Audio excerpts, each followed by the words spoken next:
Admiral Zekthara's mandibles clicked nervously as she observed the blue-green world through the viewport of her flagship. The Korthani Dominion's Third Fleet hung in perfect formation around the human colony of New Pacifica, their weapons trained on the settlements below. Intelligence reports had been clear. This was a minor agricultural world barely defended, with a population of less than 50,000. An easy conquest to add to the Dominion's expanding territory. "Admiral," her tactical officer chittered, "the humans have declined our ultimatum. They refuse to surrender." Zekthara's secondary arms gestured dismissively. "Predictable. Begin orbital bombardment of military installations. Standard protocol. Minimize civilian casualties but ensure complete capitulation within 72 standard hours."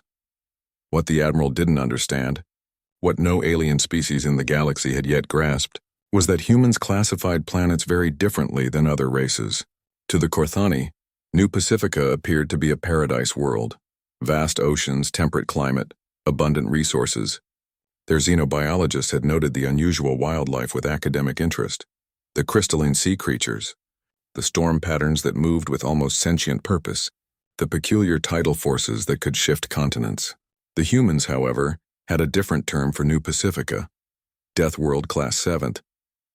On the northern continent, 8-year-old Maya Chen was playing with her friends along the shattered coast when the first alien ships appeared as silver dots in the morning sky. The children barely looked up from their game. They were too engrossed in collecting the singing shells that washed up after each tide. "Look at this one," called Tommy Nakamura, holding up a spiral shell that hummed with internal light. "It's got 3 harmonic chambers." Maya's older brother, 12-year-old David, examined the shell with the practiced eye of someone who'd grown up on New Pacifica. "Careful with that one. It's from the deep trenches. See how the resonance crystals are still active? That means the shellfish died recently." The children of New Pacifica learned early about their world's unique ecosystem. The crystalline organisms that dominated the oceans existed in a complex symbiosis with the planet's unusual magnetic field. The singing shells weren't just pretty toys. They were sophisticated biotechnological devices, evolved over millions of years to channel and manipulate electromagnetic forces. As the alien bombardment began, targeting the colony's power stations and communication arrays, the children continued their games.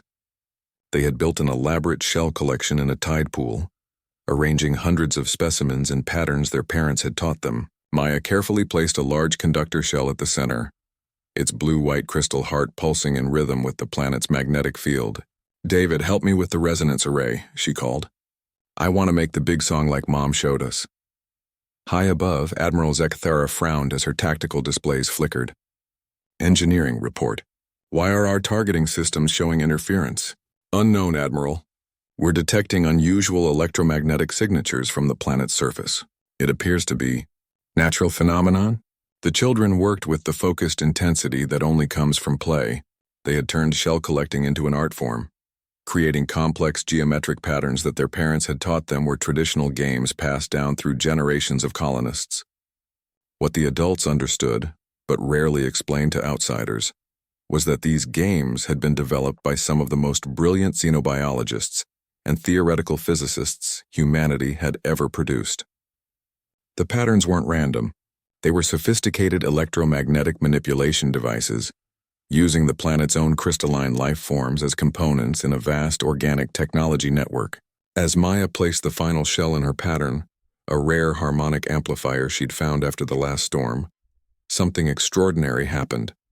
The shells began to sing. The sound started low, almost subsonic, thrumming through the ground and up into the atmosphere.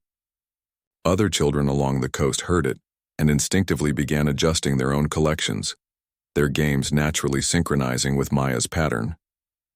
Within minutes, thousands of shell arrangements across New Pacifica were resonating in harmony.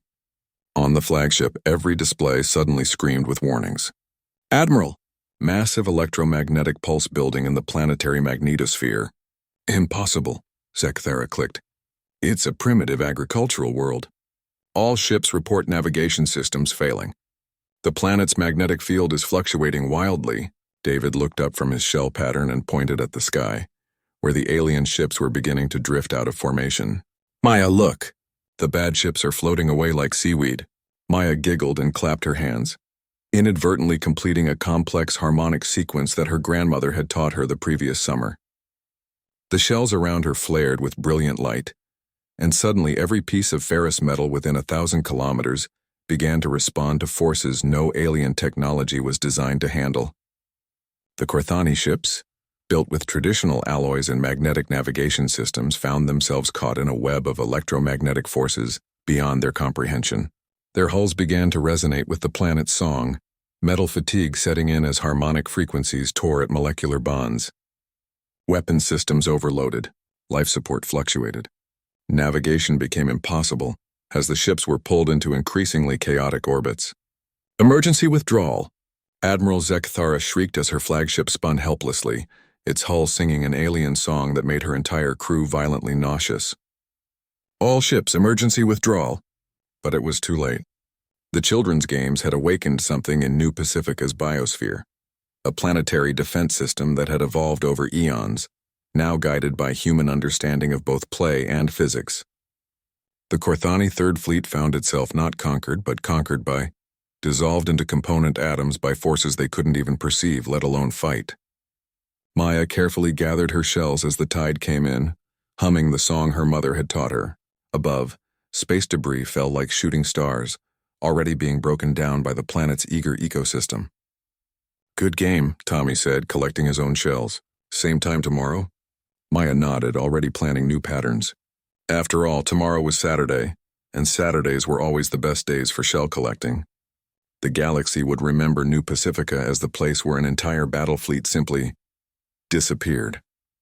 Intelligence services would classify it as a strategic weapons test, evidence of humanity's advanced defensive capabilities. Only the children knew the truth. They had just been playing games their parents taught them, games that turned a Deathworld's fury into humanity's shield. Games that proved once again that humans didn't just survive impossible worlds, they learned to make the impossible worlds fight for them. And somewhere in the galactic archives, a xenobiologist's report gathered digital dust, its warnings about the unusual symbiotic relationship between human colonists and Class 7 planetary ecosystems, marked as low priority and filed away, unread.